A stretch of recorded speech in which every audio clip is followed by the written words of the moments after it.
O...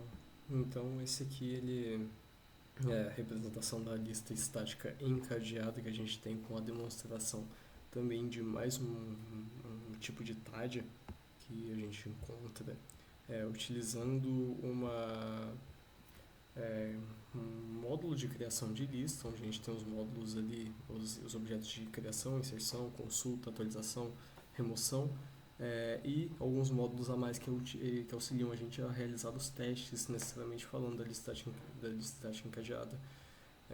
Então aqui a gente tem a construção da inicialização, com as representações aqui de objetos do tamanho máximo da lista, os itens que estão presentes dentro da lista, o número de itens, como se fosse o nosso objeto de len, necessariamente falando dentro do Python, o início da nossa lista, que vai ser representado pela variável terra, que auxilia na construção da própria identificação do item, os tipos livres e a operação do status atual que a gente encontra.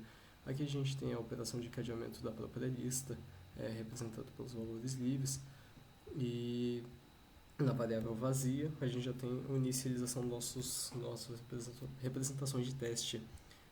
Na variável vazia a gente tem a representação se a lista está vazia ou não, se self número itens ou se o variável terra já está sendo representado como zero para retornar se aquela variável é vazia ou não. Se a nossa variável, se a nossa lista está cheia, no caso, se a nossa lista estática encadeada está cheia, com a mesma representação de valor. A nossa operação do status, a parte da representação da variável sobre o objeto de representação.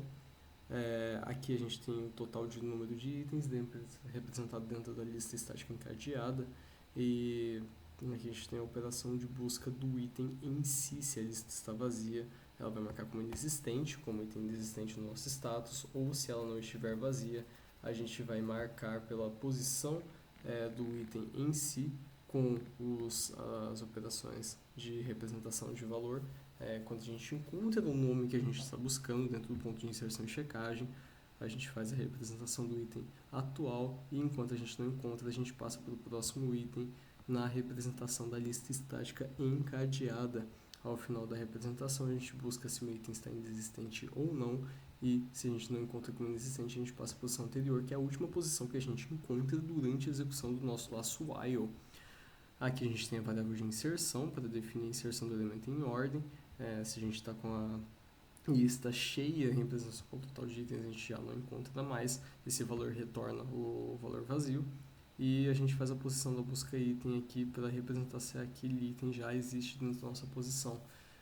Se a operação aqui no retorno ficar como inexistente, a gente tira o topo da pilha de livres, copia os dados do item a inserir e encadeia no início ou no meio barra fim para a representação aqui da posição que a gente tem livre dentro do nosso retorno, e encadeia a inserção daquele item dentro da lista com base nos itens que já estão inseridos, aumentando o número de itens em 1. Aqui a gente tem a variável o objeto de remoção, devolvendo a cópia do elemento. Caso ele já exista dentro da nossa lista, ajusta o número de itens e faz a empilha na posição dos itens que estão livres. Então aqui a gente tem já a representação do item quando a lista está vazia, passa a posição anterior novamente, sempre baseando na posição anterior para definir o item atual que estamos representando no processamento.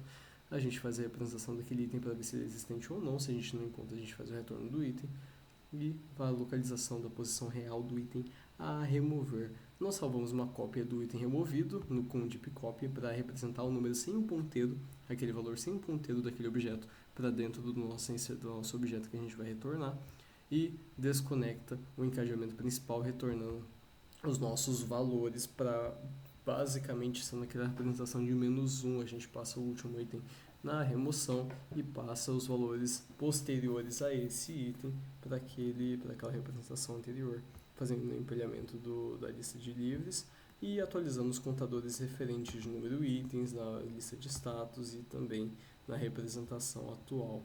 Aqui a gente tem uma consulta que funciona de uma forma similar, a gente busca aquela representação com base na descoberta da posição do item, representando também pela busca do item se ele é existente ou inexistente, e retornando sempre na variável próxima para caso a gente não encontre. O retorno que a gente passa do item em si, dentro da variável do objeto de consulta, é novamente o objeto de pickup, para não representar o ponteiro, e sim apenas o valor do objeto que está sendo representado.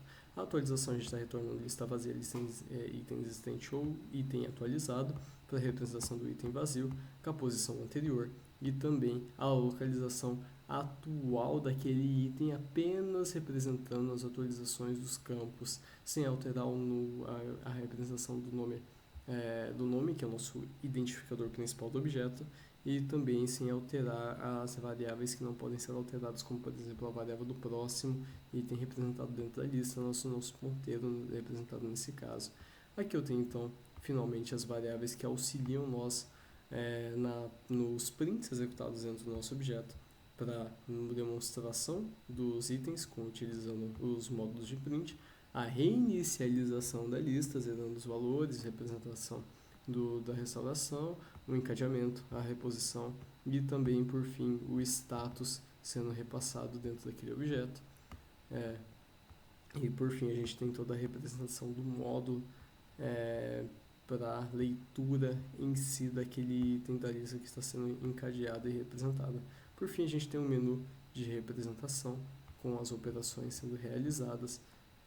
E por fim, a gente tem a operação sendo encerrada, aqui sendo a representação do menu completo.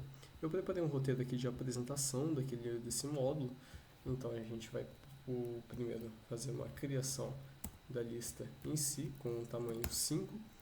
A gente vai fazer uma inserção de um item, esse item vai receber o nome Carlos, e o CPF vai ser 33, a idade vai ser 30, e a gente já tem esse item sendo inserido. A gente vai inserir mais alguns itens, no caso aqui vai ser Ana, com CPF tal, e a idade 20, vamos inserir a Beatriz, com CPF 222, a idade 25, o objeto Bruno, com representação 444, o objeto 27, e por fim o item Daniel, com CPF 555, representação 31.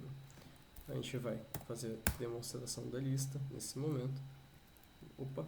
Aqui. A gente vai fazer a representação da lista ordenada, sendo representada em si, certo?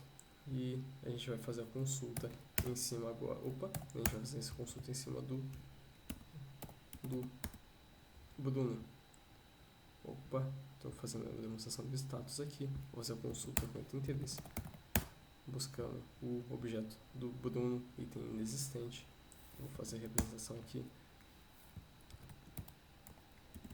do Ana, que vai trazer a representação do objeto Ana, que a gente fez a inserção. Aqui eu vou fazer a atualização do item Ana, com o novo CPF agora sendo 100.284.